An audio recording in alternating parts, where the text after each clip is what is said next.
नमस्कार, आदाब, वड़क्कम, सत श्री अकाल।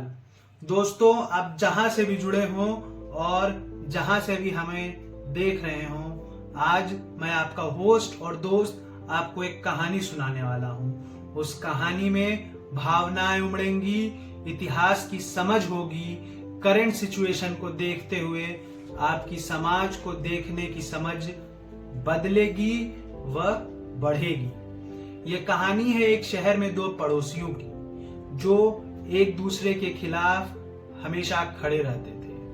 वो पड़ोसी जिनके बीच दशकों से लड़ाई चल रही थी और दशकों से उन दोनों परिवारों में एक रंजिश थी। रंजिश दबदबे की, रंजिश नाम की व शोहरत की। शुरुआत में तो वो एक दूसरे के खिलाफ एक दूसरे के घर में लोगों को भड़काते थे, रिश्तेदारों को मैनिपुलेट करने की कोशिश करते थे और एक दूसरे में कूड़े फेंकते थे, जैसा कि आमतौर पे भारतीय गलियों में झगड़ों की शुरुआत हुई। कुछ महीनों तक ये चीजें चलती रहीं और फिर उन्हें ये समझ में आया कि एक दूसरे के घर में कूड़े फेंकने से उनका खुद का ही घर गंदा हो रहा है। फिर उन्होंने एक दूसरी नीति अपनाई।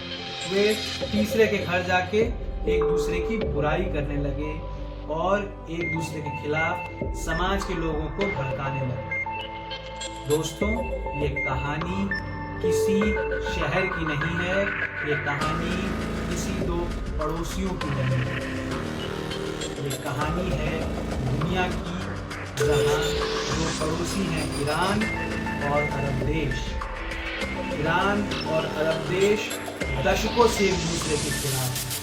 ईरान और अरब देश एक दूसरे के खिलाफ दशकों से लड़ते चले आ रहे थे, पर मौजूदा हालात में उनकी एक दूसरे से कोई सीधी लड़ाई नहीं है। यहाँ तीसरा घर यमन को कह सकते हैं। यमन में हूती विद्रोहियों का साथ ईरान देता है और यमन की सरकार का इस प्रोटेस्ट को दबाने के लिए साथ देता है सऊदी, कतर और यूएई। इन तीनों ने वॉशिंगटन को बताया है कि ईरान के प्रोटेस्ट में वह ना पड़े, इससे यूएस की इकोनॉमी को भी हानि होगी। जैसा कि सबको पता है, सऊदी 1970 के दशक से ही प्रो यूएस है। सरकारें आई यूएस में, सरकारें गई यूएस में। Democrats, Republican, Barack, George Bush, Trump, कितने सारे प्रेसिडेंट्स आए जो यूएस को नई ऊंचाइयों तक ले गए, पर नहीं बदली सऊदी की प्रो यूएस थिंकिंग। आज ईरान में प्रोटेस्ट हो रहा है। इस्लामिक रिजीम अपने सबसे बड़े प्रोटेस्ट को झेल रहा है ईरान में। यह प्रोटेस्ट शुरू हुआ था हालांकि दिसंबर 2025 में, ह्यूमन राइट्स का दमन और इकोनॉमिकल क्राइसिस के विरोध में। ये प्रोटेस्ट शुरू तो गलियों से हुआ था, पर अब इसकी गूंज विश्व के जियोपॉलिटिकल फोरम तक पहुंच चुकी है। ईरान में इस्लामिक रिजीम का अंत दुनिया को दिख रहा है। एक्स ने भी इस्लामिक ईरान झंडे को बदल के फ्री इस्लामिक ईरान का झंडा लगा दिया है और यूएस भी अब इस मसले में कूद पड़ा। यूएस ने साथ दिया है ईरान के प्रोटेस्टर्स का। उसका कहना है कि प्रोटेस्टर्स, तुम आगे बढ़ो, मदद जल्द ही आने वाली है।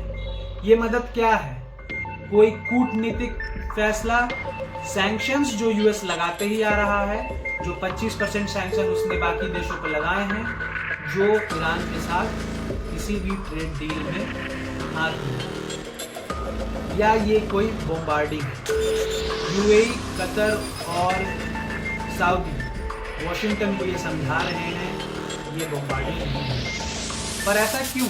सऊदी तो हमेशा से ईरान के खिलाफ रहा है और सऊदी हमेशा से प्रो यूएस रहा है। पर ये इसलिए कि उसको पता है कि अगर ईरान पे हमला हुआ, वहाँ पे चीजें एस्केलेट हुई, तो उसकी छींटें उसके घर पे भी आएंगी, उसकी छींटें सऊदी में भी गिरेंगी और अरब की इकोनॉमी पे बहुत बड़ा इम्पैक्ट होगा। ईरान कोई आम देश नहीं है।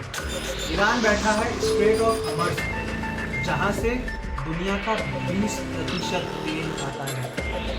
सऊदी को ये चिंता है कि बम्बार्डिंग में कहीं ऑयल वेसल्स पे कोई आंच ना आए, इकोनॉमिकल क्राइसिस ना हो जाए और अरब वापस से एक अराजकता में ना पहुंच जाए। अराजकता से याद आया, सऊदी को ये भी डर है कि यूएस ने जहां जहां रिजीम चेंज में इंटरवेंशन किया है, चाहे 2003 में वो सद्दाम हुसैन को फांसी पे चढ़ाना हो, जो ईरान में इराक में रिजीम चेंज किया था यूएस ने, या गद्दाफी के खिलाफ अफ्रीका में, वहां पे आज तक अराजकता का माहौल है। इराक जो गद्दाफी के जाने के बाद यूएस ने बोला था कि वो वहां की गवर्नमेंट रन करेगा, उसको वापस से सही रास्ते पे लाएगा, वो आज तक एक अराजक माहौल में बढ़ रहा है। आतंकवादी संगठनों का ठिकाना बन चुका है जो अगल बगल देशों को दिक्कत देता रहता है, और यही परेशानी सऊदी को, सऊदी, कतर और यूएई को ये लगता है कि अगर ईरान में रिजीम चेंज हुआ तो वो किसके हाथ में जाएगा? कोई नया अराजक तत्व, या कौन संभालेगा इराक की बागडोर?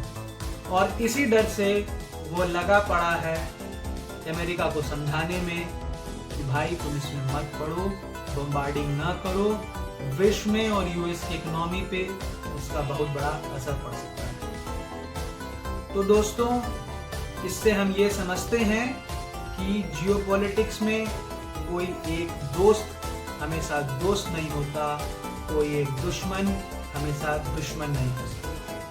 हम इसे ऐसे भी समझ सकते हैं, जेनजी में आजकल एक वर्ड निकला है सिचुएशनशिप। जहां सिचुएशन बदलती है, तेल की शिप और वॉरियर शिप उधर रास्ता ले लेती है। सिचुएशनशिप से हम ये भी समझते हैं कि जियोपॉलिटिक्स आपके घरों तक में इसका असर डाल सकती है। इकोनॉमिकल क्राइसिस हुई तो चीज़ों की महंगाई बढ़ेगी और आपके पॉकेट पे भी असर पड़ेगा। ऐसी वीडियोस को जो आपको सरल भाषा में दुनिया की गतिविधियां समझाएं, दुनिया की बातें बताएं, हमें फॉलो करें पास द पावर।